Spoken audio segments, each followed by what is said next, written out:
And Joe is going to tell us about threat detection construction and also the evolution of Lego. I know a lot of people are really excited for this talk. So thank you for being here, Joe. We're really, really grateful that you're here to share your knowledge and your hobby of Legos with us today. Um, uh-oh, Joe, you're not coming through on sound. Hold on. Here we go. That sounds better. Yes, there we go. All right, All awesome. right, and let's get slides up as well, shall we? Okay, looks like we're good to go. Looks good.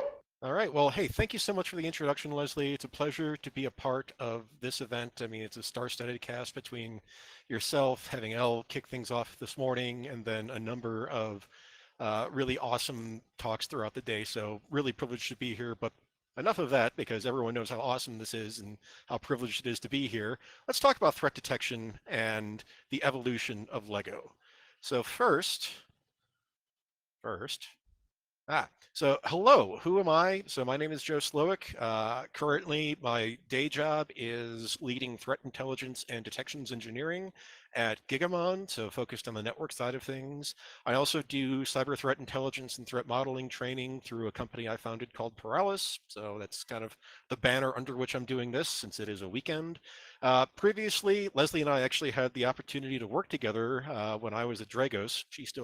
They still are. I am obviously have moved on, but I've also done cyber threat intelligence in a variety of other ecosystems ranging to domain tools, as well as doing work in the incident response realm at Los Alamos National Laboratory and various things in the US military once upon a time. But enough about me. The main reason we're here today is to talk about detections as well as to talk about Lego. So what does that mean? Well, first, our agenda for today, we'll talk about what detections actually are, what they mean, and then get into a bit of detection construction and contextuality that'll build up into a theory of threat detection. And then we're going to take a sharp left turn and go into something that I adore. And in fact, you may pick out a couple of items behind me in terms of Lego. Uh, We'll talk about the evolution of Lego as a system, as a construct, as a toy, if you wanted to be dismissive, I suppose, of what that looks like going from really not just the 80s, but back to the early 20th century almost, but use that as a pivot point to talk about how we can start achieving complexity through better engineering and better understanding of just what it is that we're dealing with and the component pieces of what it is that we are working with at any given point in time. So first, detection. I often like including definitions when I start talking about things because it helps level set a common understanding of what it is we're discussing. So saying something like, oh, detections, I know what that is. Like, well, do you really? So we can look at detections as being some way of developing and implementing appropriate activities to identify the occurrence of a cybersecurity event. That boring definition is brought to you courtesy of NIST.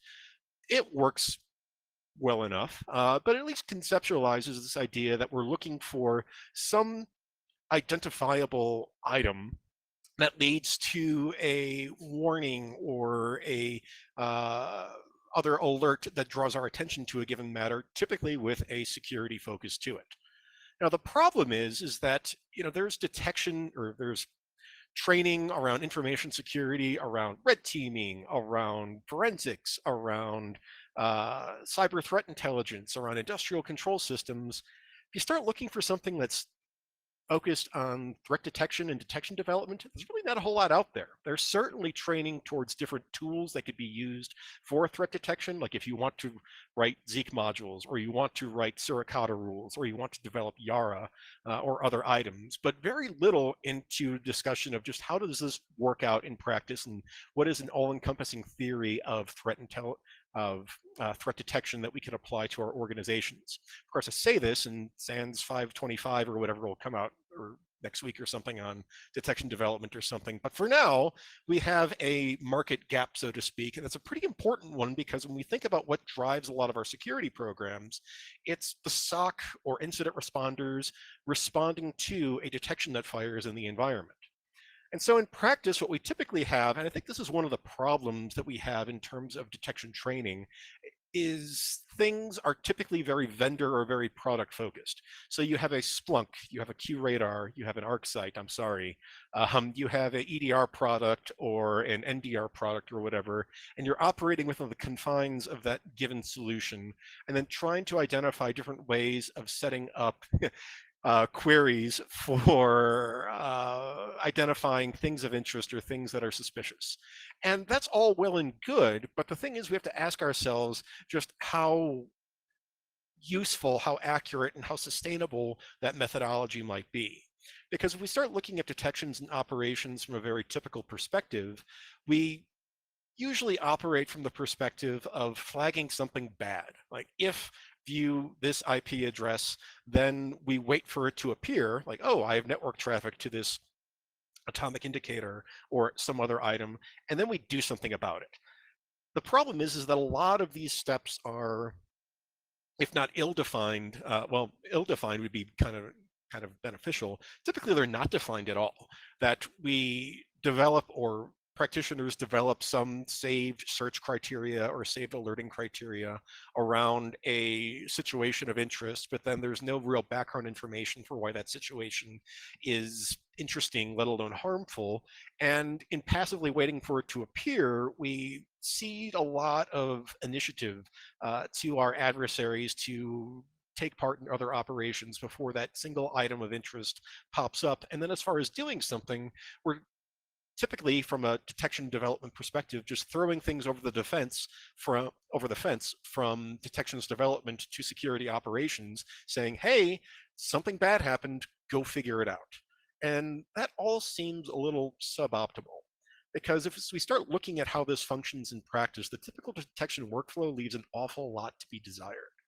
So if we look at this from, again, that perspective of identifying activity of interest, creating some saved or persistent query that's looking for that activity, typically in the form of an atomic indicator like an IP address, a hash value, a domain name, maybe a registry key or something else, and then providing a notification when that activity is observed, typically with some time lag involved as well, we start seeing a number of problems emerge in that sort of problem or construct. For one, when we're identifying activity of interest, we're really looking at something that is fundamentally backward focused. So if I'm focusing on a given IP, or for example, something that I'm sure the CTI Twitter mafia has been squealing about the last 24 hours or so is, oh my goodness, there was a wiper attack in Ukraine or whatever. What do we do about this? Well, one of the calls is like, oh, we need hash values or other items or whatever to look for this. That's cool, but as we start looking at atomic indicators and other items, is that we're typically chasing the last breach as opposed to focusing on the fundamentals of how adversaries operated to try to capture future activity. We could talk about indicators for an hour beyond this, and I don't want to make this a discussion focused on that, but as a starting point, it really sets us up for a non-ideal way of responding to threats. But then as we start getting further along this process and creating a saved query looking for these sorts of observables, we get into the problem that behaviors can be modified, changed, or specifically developed in order to evade detections. So for the log4j scenario that everyone had to deal with as we got changed from 2021 to 2022, there was a new proof of concept or a new implementation of the log4j exploitation string popping up on Twitter at least every couple of hours from some red teamer or OffSec researcher. If you were trying to chase down every single implementation of fuzzing the log4j exploitation string, leaving aside that you could just encrypt it in TLS or whatever, and you're not going to see it to begin with, you're fighting a losing battle as there's simply too many ways for the adversary to try to circumvent those sorts of detections in order to try to gain desirable levels of execution or ways of implementing that particular activity. And then finally, even if we succeed in all these items that we've identified a piece of infrastructure or a static behavioral pattern and alerting on it for the given adversary, as we get into the notification part of things like, oh, I have a Splunk alert that fired, like here's an email that contains the query string and the results from it. Like, okay, if I'm a SOC analyst, what do I do? If I'm a tier 1 responder, what are my next steps? If I'm a tier 2 or tier 3 responder getting up into the incident response process, what are the artifacts that I need to prioritize? What is the context around a given element that I need to use in order to really respond to things? And so we take this assumption that, oh, detections, that's just kind of where security just kind of falls together between disciplines of SOC investigations, incident response, forensics, cyber threat intelligence, but we don't spend enough time thinking about, well, how do we actually make this workflow into something that is both valuable as well as sustainable from a defense and defensive operations perspective? So as we start taking a step back from the state of what currently is, at least for most organizations, to where we would like to be, what we want from a detection perspective are items that are flexible enough in order to keep pace with our adversaries. So we don't want something that is looking at last week's breach, but rather looking at a fundamental way of adversary operations that we can continue tracking and responding to moving forward. We want to make sure that whatever it is we're developing is firm enough to avoid noise. We'll get into the nuance on this in just a minute here, so that we don't overburden our responders with lots of ephemeral or plain useless sort of items that they have to chase down.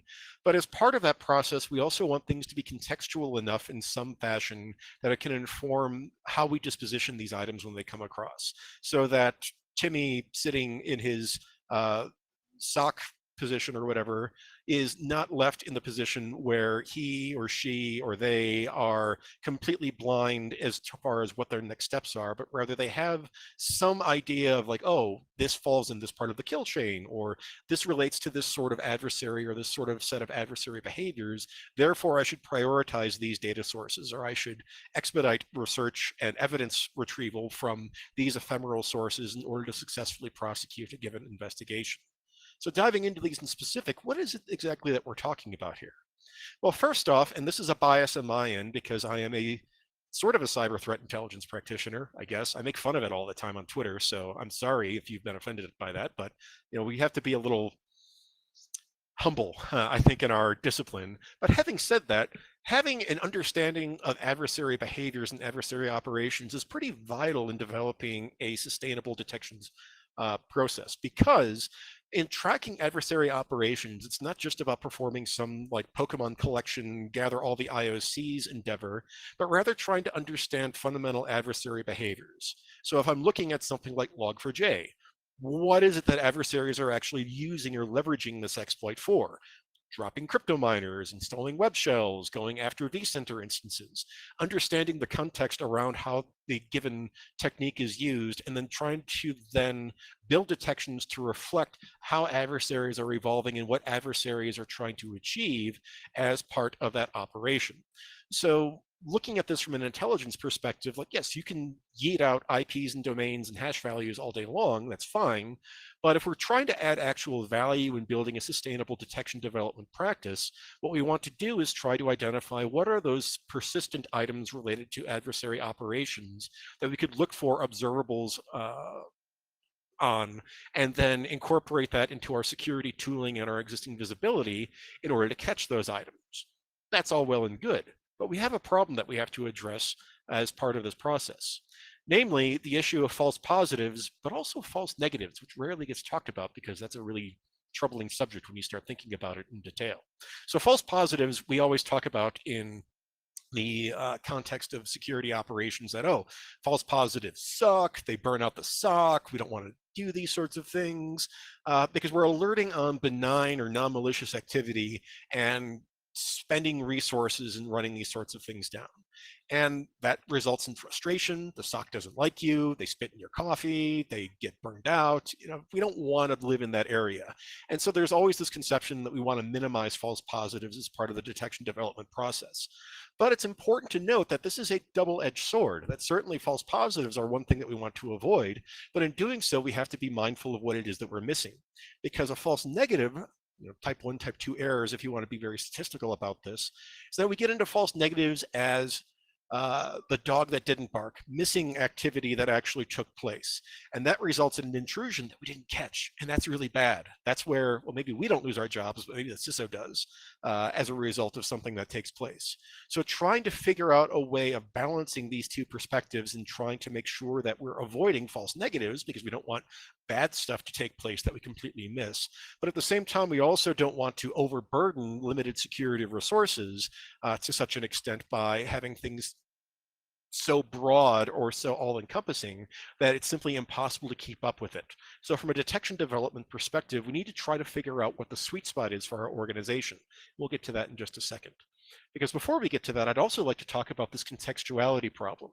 That we talk about threat detections, threat engineering, that, oh, we just don't want to throw over a detection over the fence and then say, be done with it. Instead, we want to try to provide some degree of context, some background as to why something took place, why it might be important, and what is involved around a given item. That means if we have a security alert, we don't just provide, here's the alert string and here is the event data, fetch, but rather we give the analyst something to cling on to, something to initiate their process of dispositioning and clearing the given event in question, whether that's your tier 1 SOC operator or your really expensive IR retainer that comes in after something really bad happens. Now, one way of approaching this is through playbooks. That is a very popular item in industry right now, in that we can start prescribing specific steps and procedures around a detection.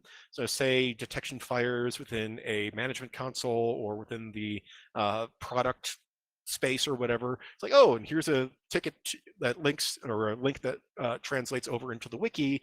Here are the concrete steps that you need to take in order to correctly clear this alert. That's cool, but we have to be mindful of the very real possibility that in establishing playbooks, we can be too rigid.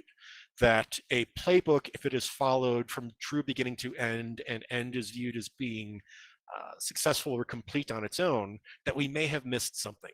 So certainly providing some degree of guidance is quite valuable, but making sure that we're not setting things up as being too rigid or without the flexibility for analysts to explore things that are beyond what we anticipated is pretty desirable. So I always look at having something not so much as a playbook, but rather as guidance. That if something comes up as part of a detection firing within our environment, that a detection engineer should put themselves in the position of the responding analyst and try to think about, well, what are the steps that I need to take in order to appropriately enrich and begin investigating this item. And for one, to try to include those within the development of the detection as much as possible, which could lead to some expensive queries and pipes and whatnot, depending upon what sort of system that you're working with, or if you're working in a more robust data solution, trying to nest queries in such a way in order to build a more composite or compound alerting. But really just trying to identify what are the minimum necessary steps in order to start addressing the issue, but not the steps that are simply required in order to close it out. It's a really tough sort of position to be in, because we want to lead our personnel towards success, while at the same time not stifling potential creativity or response to events that would allow us to try to identify instances where things go a bit off of the identified roadmap or expected adversary activity. So that leads us into a continuum of operations, that a lot of the things that I've talked about so far, and this is a very high level discussion of threat detection development, really meant to try and give everyone a background into just what sort of things we need to be keeping in mind as part of this process in securing an organization, that we get into this balance, trying to bring balance to the force between eliminating false positives by only alerting on known bad items and keeping matters very rigid and very predictable in terms of our response and subsequent procedures, or eliminating false negatives by alerting on all suspicious behavior and pretty much giving our analysts completely free rein to take their investigations wherever they may lead. There's something to be said for either of these two poles of this continuum, but for most organizations, well, really for all organizations, we're going to fall somewhere in between, because resources are finite, visibility is limited. We can't simply go down the rabbit hole for every suspicious network traffic activity item that comes across the wire. So from a detection development perspective, we need to have an understanding of both what our resources are, what capabilities we have available to us from both a visibility as well as an investigative standpoint, as well as the risk profile of the organization in question in order to figure out what is the tolerance level for a false negative or something that we don't catch, given the potential cost in false positives and what that means for the use of resources in our environment. So if we start applying this to a theory of threat detection, we start getting some idea of what it is that we want to try to strive for from a defensive standpoint. We want something that's threat informed, that we understand what adversaries are doing, and we're shaping how it is we respond to events in such a fashion that it is aligned with what is going on out in the wild. And in doing so, focusing on what are the actual behaviors adversaries are using, as opposed to playing whack-a-mole on various hashes related to a compiled version of Mimikatz or something similarly useless. That means that we're being not too specific in what it is that we're looking for and building some degree of flexibility into matters, as well as making sure that notifications as they're provided contain some degree of context, and then getting into the balancing act between our false positive toleration and false negative desire, or what it is we can take as an organization before something truly bad happens and we begin putting the defended organization at risk. So really it's by taking all of these concepts ranging from cyber threat intelligence to understand adversary activity to a very operationally centric view of security at a given organization to understand visibility, resources, capabilities, and how to then define what it is around a given item that we observe in our environment that allows us to then pursue or flag something for further review by a human in the loop as part of this entire process. So if we're looking for ideals, we want an understanding of tradecraft to yield observables, the initial feedstock into the entire security alerting process. But that understanding of observables is going to yield detection logic, that I'm not just chasing the citing of a specific IP, maybe not even the citing of an ASN or something more general, but rather looking at a series of technical observations that align with an adversary behavior. We'll look at an example towards the end today. So if you're wondering, like, what does this look like? Trust me, we will get there. But as part of all of this, an understanding of why something is important, what it means, how it aligns with adversary activity should enable some guidance, some direction to the response process so that whoever is responding after hours or sitting third shift in the SOC or whatever isn't completely left to their own devices when something bad happens, but has something they can lean on, can take advantage of the knowledge already gained through the process of developing and deploying a detection in order to then prosecute and evaluate that item to make sure that the organization can retain some or restore its security posture. So that's all really cool and stuff, right? Now we will talk about something completely different, and I think this has come up a couple of times in this conference. So I'm not being very unique or funny here, but at least I have the gift, right? Anyway, Lego. So I'm a loser. I don't have very many hobbies. I read lots of books. Otherwise, I do security stuff a lot, but one thing I do carve out time for are building Lego. I've been doing this for, I'm not going to say how long because I don't want to tell you how old I am, but Lego is something that I have been doing for quite a long time, and it brings a lot of enjoyment, whether that's following the kit instructions or just sort of freelancing and having fun with what is possible with the pieces in front of me. And so you can see this through a variety of examples, whether it's my significant collection of Star Wars Lego, items like the bonsai tree, which was a lot of fun to build, but also you'll see a picture that Leslie may be familiar with from the Dragos office of the Lego test range that we had there, which was something that was very near and dear to my heart while I was working there. Not pictured here, like I bought the Lego AT-AT, the Ultimate Collector Series set just a few weeks ago. I spend an inordinate amount of money on these sorts of things, but it brings enjoyment and it's cool. But as part of this entire obsession, it's helpful to have an understanding of where Lego came from and what it really means. And so if we look at Lego and its origins, it all started with, well, a duck, which is kind of hilarious on a number of ways. It's neither fuzzy nor snuggly, but it is a duck. And in looking at the history of Lego, Lego was an idea formed by craftsmen in Denmark to really go play. leggot, if you're speaking in Danish and whatnot. So there's a number of cool things around how the company is developed over time in terms of trying to articulate a what we would now call STEM-focused way of education and learning, as well as play, and beginning with wooden toys and then getting into the bricks that we all know and love today.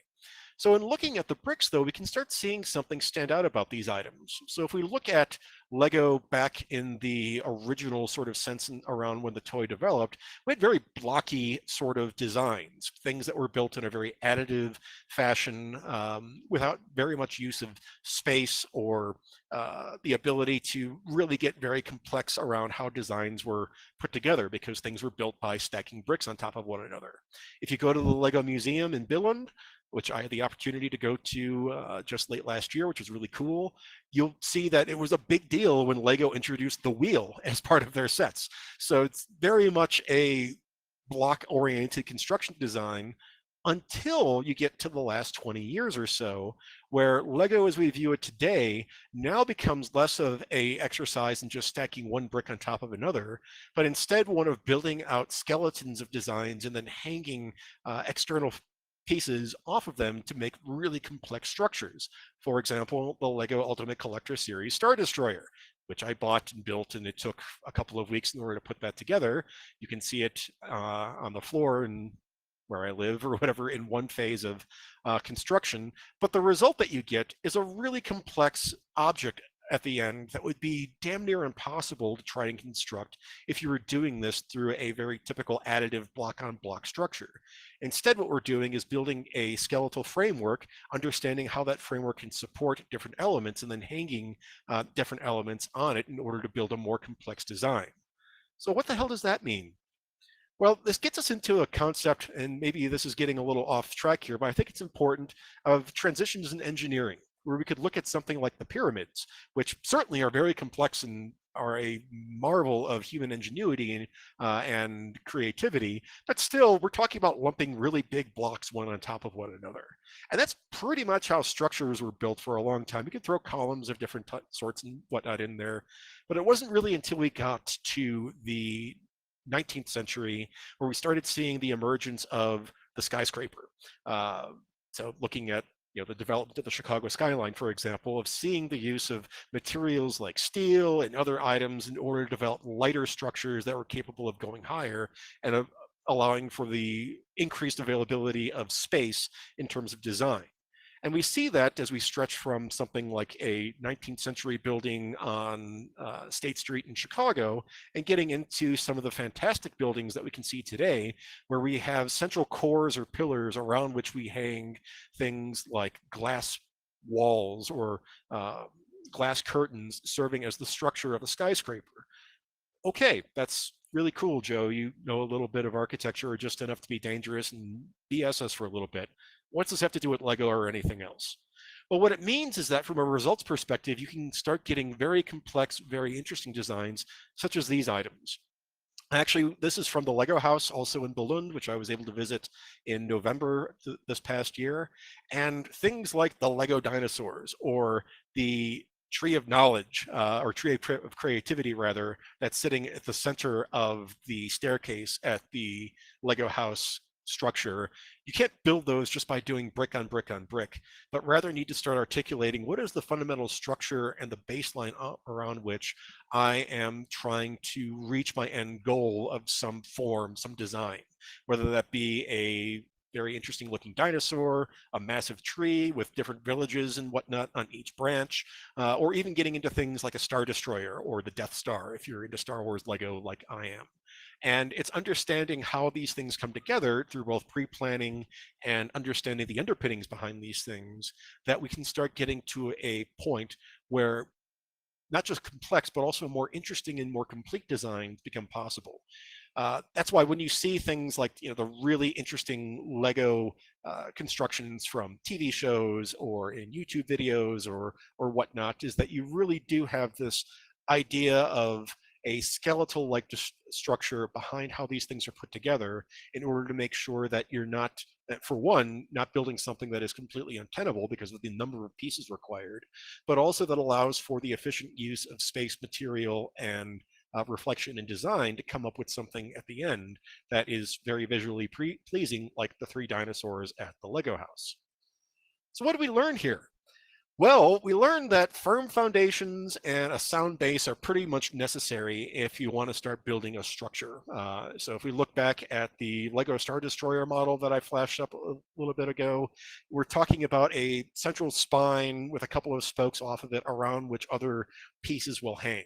And that gets us to those intermediate structures that enable us to then start trying to create a more complex design around that centralized core that then yield things like the two shield generator towels, the little bubbles or balls or whatever on top of the bridge section of the Star Destroyer, or looking at things like a daily beacon building if you're into the Marvel series of Legos, where it's not a solid structure, but rather it has rooms and such. And so it can be very both light in structure as well as useful, transportable, playable in form, and allowing us to express more complex ideas than what we would get just by doing a fairly blocky brick on brick, no sort of space in between structure. So, okay, that's cool. I did my 2 parts already, but the thing is that, wait, there's more.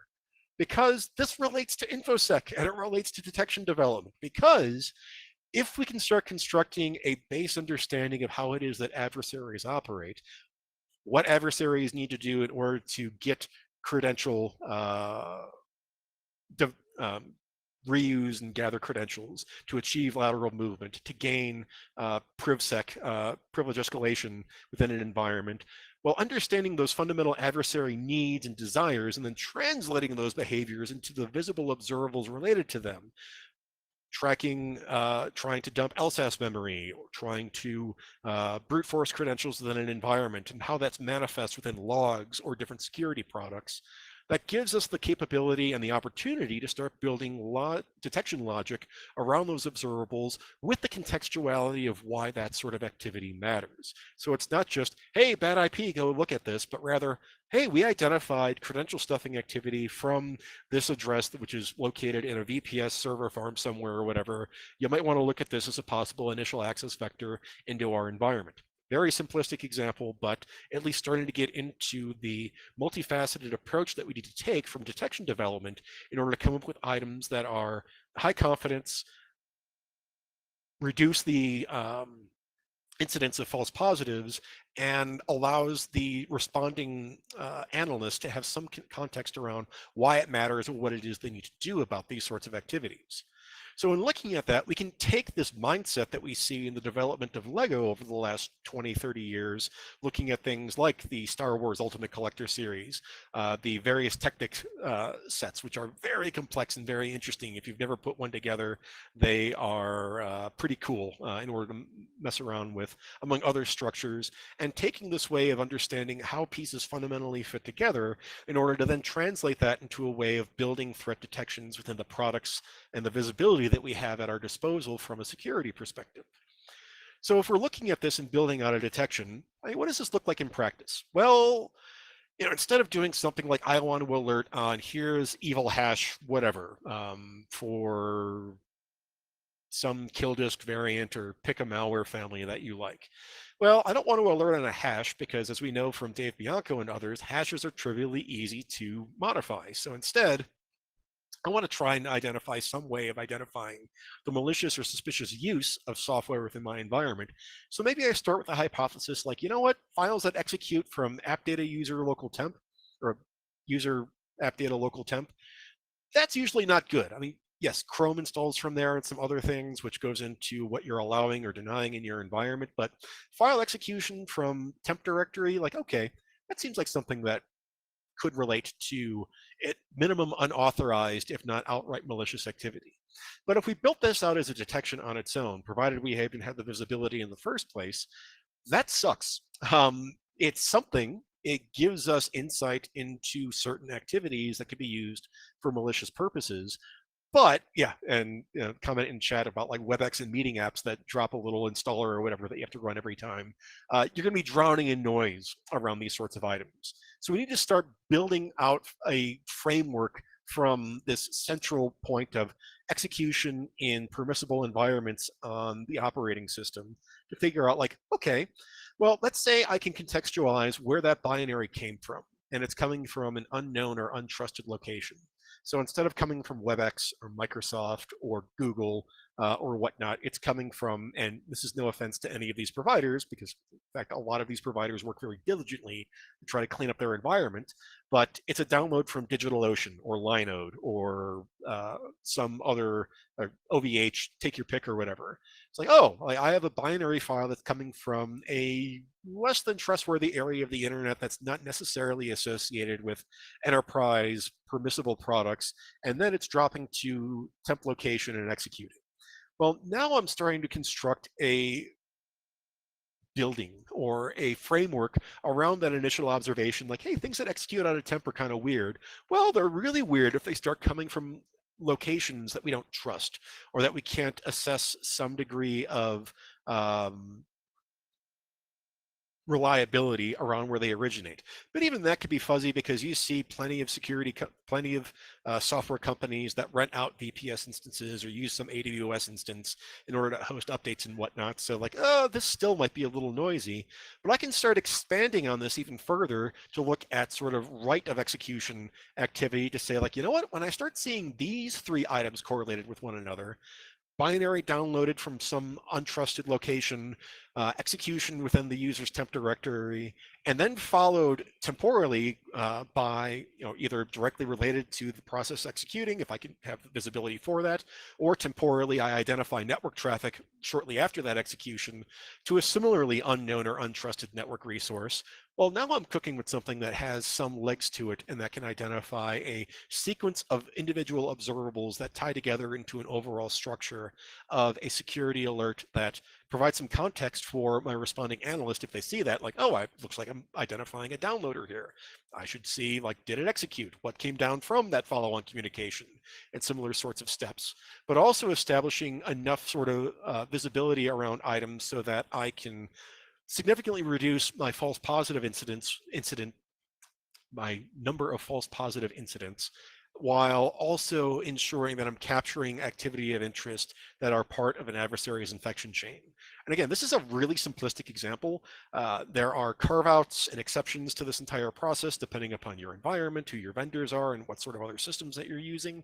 But this is what we need to start doing if we're thinking about threat detection or security detection, development, and detection engineering. Not looking at them as like, oh, if IP observe, then alert, but rather assembling these items from different observables just as we would build with Lego bricks in order to come up with more complex and more interesting structures that fit into a more robust security posture. So that is it for the prepared content. I was tracking a couple of questions that popped up in the Slack, so I will review those momentarily. You could look at the Republic gunship, which I put together over the Christmas holidays while you're staring at that. But also, you could follow me on Twitter. If you do that, I make no apology. Buyer beware there, but also feel free to contact me. A lot of the stuff that I talked about are things that I teach as part of my threat intelligence offering with Paralysis. So if that's interesting, reach out to me. I also blog very frequently on my own at pylos.co. But in looking at the chat, let me try to find. Hey, Joe, I got them all together. Oh, sweet. Okay. Great presentation, by the way. This is a lot of fun. All right. So let's see. First, in regards to the first part of the presentation, would MITRE ATT&CK help? MITRE ATT&CK definitely helps because it starts identifying gaps and holes in the overall detection framework. So the point of this presentation was more upon focused on developing specific detections around specific activities. If we start expanding that approach to a more macro level of thinking like, well, what detections do I need in my environment? Well, that's where ATT&CK steps into play, where I can do an assessment based upon visibility and existing detection coverage of like, well, what attack techniques am I covering right now, and what attack techniques am I missing, or do I have less than ideal coverage, in order to then prioritize the development of subsequent items. So you've got to start somewhere, and I would advocate for this very building block approach to detection development. But once that starts kicking off in a meaningful fashion, and you start developing an overall security program, having a framework like MITRE ATT&CK, or at a more abstracted level, even something like just kill chain analysis, can be very valuable in trying to identify what are areas of priority for resource investment and for analyst research and development in order to sort of fill those gaps and plug those holes.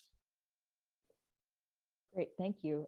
Next question, is there an open source threat detection playbook or some guidance out there? I know some folks already shared some, but I guess if you have any off the top of your head, you can post them in Track One chat whenever you get a chance, or if you want to tell them what it is. Yeah, I mean, there's some things that I noticed coming across in Slack, which would be the same things I would recognize, like things like Caldera, attack emulation frameworks. There's some vendors that do that as well. But again, MITRE has some frameworks that align with this pretty nicely that could be used in order to make this happen. This is an area of ongoing research for myself, so maybe I'll have something later this year. We'll see, at least at a sort of philosophical level, for how to approach this subject. But yeah, I mean, there are a number of resources. It's really about trying to figure out both what appetite the organization has, as well as the resources to follow up for whatever good ideas come across in order to then execute on. Excellent. Next was, could you talk more about what context means for you? This person was on a detection development side and now is in IR.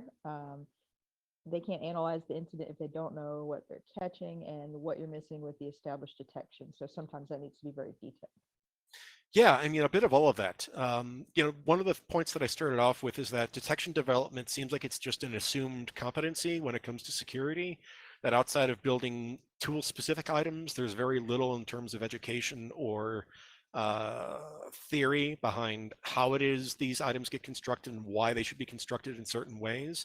So first identifying that gap, and then trying to figure out, well, based upon the disciplines that we do have insight into, whether that's incident response, SOC operations, cyber threat intelligence, network and host forensics, how do we combine viewpoints from those in order to start building a detection lifecycle or concrete detection items that we know that we'll need, or that will address some of the questions that we'll have when these items come across. So I guess the thesis that was unstated as part of this, and which if I were to revise this and give it again, I would include at the forefront, is looking at detection as being the center point or the nexus around which other security operations disciplines revolve around, both for building out what those detections should be, as well as responding to them after the fact.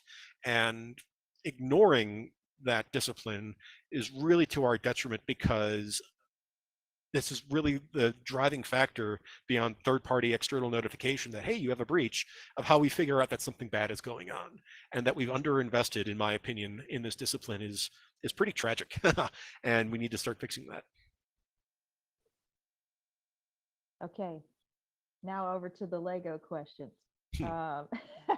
So I know you showed quite a few images, and I don't know which specific one this is for, but how long does a Lego structure like that take to build? I'm assuming it was like the massive dinosaur ones, the trees. I'm sure everyone is different. How do you, as a Lego aficionado, do you kind of have a good idea of like how long something's going to take before you even start? I can guesstimate by the number of bags that are in a given set. So one thing for those who have been doing Lego for a while may appreciate, back in the day, back when I was a kid and we were walking uphill both ways in the snow and whatnot backwards, Lego sets were pretty hard to build. The instructions were like, okay, here's a list of all the steps. There's no words whatsoever, and everything comes in the same box. Now, things are broken up in such a fashion where you have instructions broken down by bag numbers, so you can follow things through fairly well and not have to do things like hunt for pieces and whatnot, which makes things exceptionally easy. I would argue not as fun for the kids these days, but still probably makes the process significantly more efficient. Well, as a result of that, if I can get an idea for how many bags a set has, like, oh, that gives me a ballpark idea, like 30 to 45 minutes a bag as a very conservative sort of estimate sounds about right. Depending upon what it is that you're building, that may either go up or could go way down. So for example, the Star Destroyer, the Ultimate Collector Series one, which is about 3 feet long, that took me, I mean, I did it over the course of a month and probably around 16 to 20 hours worth of dedicated time. Yeah, so, you know, they certainly can get pretty complex pretty quickly. But then on the other end, you know, there are other items like, let me see if I can find one. Like this guy, you know, this TIE fighter, this took me maybe 45 minutes to build. Yeah, so it's highly variable depending upon what it is you're dealing with and how complex the build is. The Star Destroyer being very interesting just because of the fact that it's also designed that you have that central spine that I talked about earlier, and then having individual plates hanging off of it and suspended from it as the actual outline of the set itself. So for some of those massive structures that you saw in person, did they give any information on like this took X amount of days to build or whatever?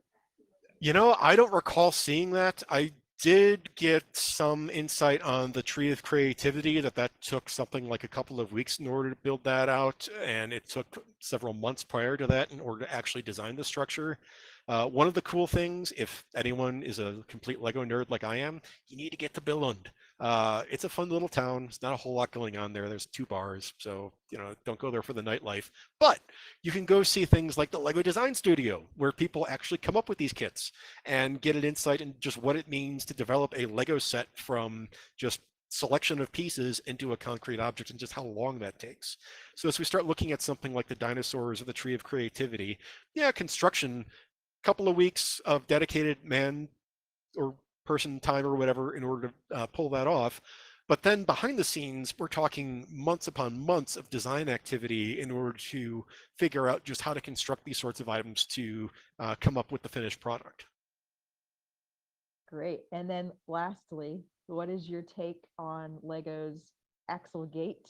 The fact that someone might not be able to dismantle a piece such as at. Could you repeat that? I didn't quite understand the first time. Yeah. Like, what's your take on the fact that some pieces can't be dismantled due to like the way the axle's built? There was a lot of chat in the chat about that. So, oh, well, I'll probably jump into the chat then and And then- answer that more robustly. It is very interesting with Lego that they are a very product and quality oriented organization. Just from my own professional dealings with them, it's one of the things that drives their business.